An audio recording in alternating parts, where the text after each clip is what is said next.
Quando Felipe Neto divulgou aquele vídeo Carta Aberta, a gente não hesitou e classificou aquele movimento como um marco da luta contra o obscurantismo no Brasil. Muita gente considerou isso um exagero. Também teve quem considerasse isso uma injustiça contra outras personalidades que já vinham se posicionando muito antes disso. Ainda assim, a gente mantém a posição. A convocação feita por Felipe Neto é um marco e precisa ser entendida como tal, porque foi a partir desse momento que a resistência contra a ignorância que infecta toda a estrutura pública brasileira passou a ser pop, com mais de 30 milhões de inscritos no YouTube. A verdadeira polarização no Brasil é entre os que querem o direito de viver e os que querem o direito de matar. Qualquer outra divergência precisa ser relevada nesse momento. Felipe Neto, verdade seja dita, tem feito muito esforço para ser aceito pelo campo que luta pela vida. A entrevista recente ao Roda Viva é parte desse esforço.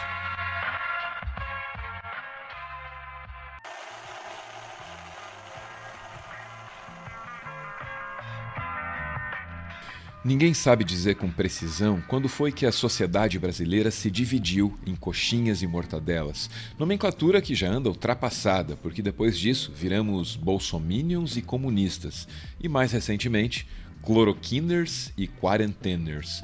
Os protestos de 2013 são um marco dentro dessa história.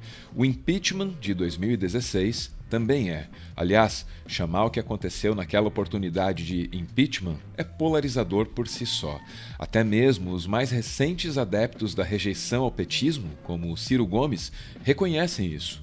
Foi golpe. E quem avalia se houve crime ou não é o Colégio de Senadores. Não é verdade. Se a partir do momento que os senadores decidem que houve o crime, é porque o crime houve. Não é verdade. O que aconteceu no Brasil foi um golpe de Estado, ao modo soft. Depois da Dilma, com esse teto de gastos, se estabeleceu a ideia de que extrapolar o teto de gasto é crime. Isso é simples, é trivial, isso não cabe essa discussão. Você está intoxicado pela propaganda da época, mas na verdade não existe crime. No Roda Viva, Felipe Neto escolhe voltar a esse momento da história do Brasil. Está aqui uma autocrítica do antipetismo. Mas eu não tenho a menor dúvida que naquele momento, no momento do impeachment, no momento do que nós podemos chamar de golpe, a minha colaboração, embora fosse nada comparável com a força que eu tenho hoje nas redes sociais, naquela época eu era muito mais empresário do que influenciador, sem dúvida ela existiu. E, sem dúvida, ela foi utilizada da maneira errada, equivocada, por falta de estudo, por falta de profundidade, por falta de leitura. Os erros de 2016 são parte daquilo que nos trouxe até aqui.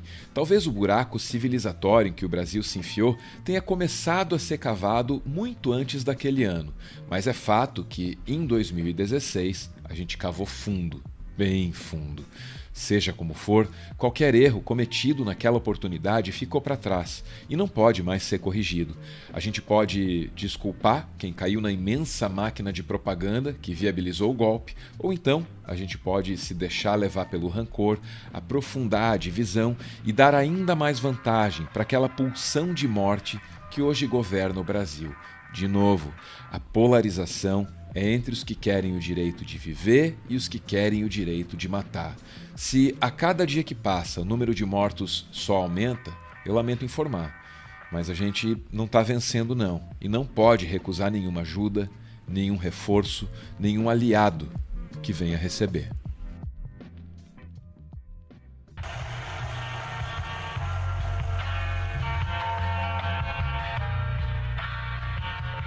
Raquel Scheherazade nunca foi conhecida por ser humanitária, piedosa, bondosa. Pelo contrário, ela já foi à TV aberta pedindo que a população fizesse justiça com as próprias mãos e legitimando verdadeiras barbáries.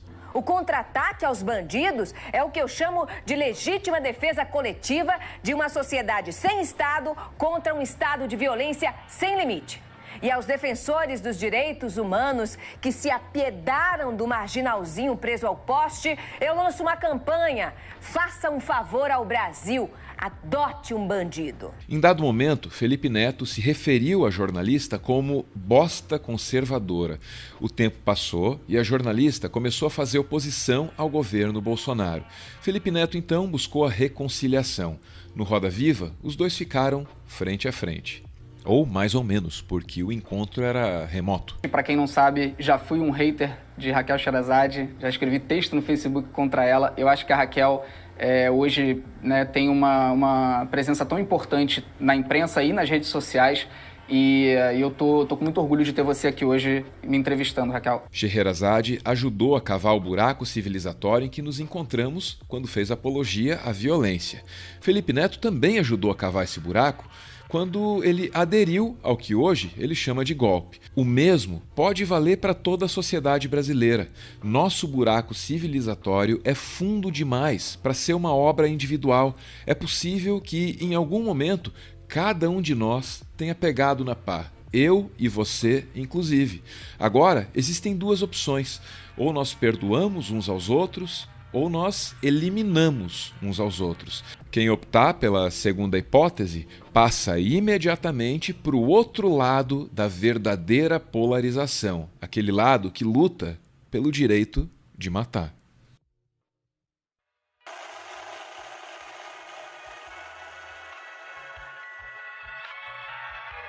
É possível, é até provável que você tenha detestado tudo o que você me ouviu dizer aqui. Eu entendo isso, e se não fosse irônico, eu até pediria o seu perdão. Perdão é parte do que pode tirar a gente do buraco em que a gente se enfiou. Precisamos perdoar qualquer um que esteja lutando pelo direito de viver. Isso, se quisermos ter alguma chance contra aqueles que reivindicam o direito de matar e que têm armas. Infelizmente, o perdão é a ideia mais impopular de todas. O perdão é rejeitado, mal visto e até perigoso. Não faz muito tempo, passou por esse lugar um cara que pediu pra gente imaginar como seria o mundo se todos vivêssemos em paz uns com os outros. Imaginem, ele pediu. E aí, ele tomou um tiro. Esse outro cara aqui, numa de suas famosas pregações, disse que quem não consegue perdoar também não consegue amar. Você sabe o que aconteceu com ele. Ele também foi morto. Se perdão é amor, como é que a gente pode abrir mão dele na luta contra o ódio? Não dá. Só que o perdão é impopular. Sempre foi, em todas as épocas e em todas as culturas. Basta pensar naquele outro cara que deixou uma doutrina que, entre outras coisas, ensina: perdoai-vos uns aos outros. Você sabe o que fizeram com ele, né? Essa é a prova máxima da impopularidade do perdão.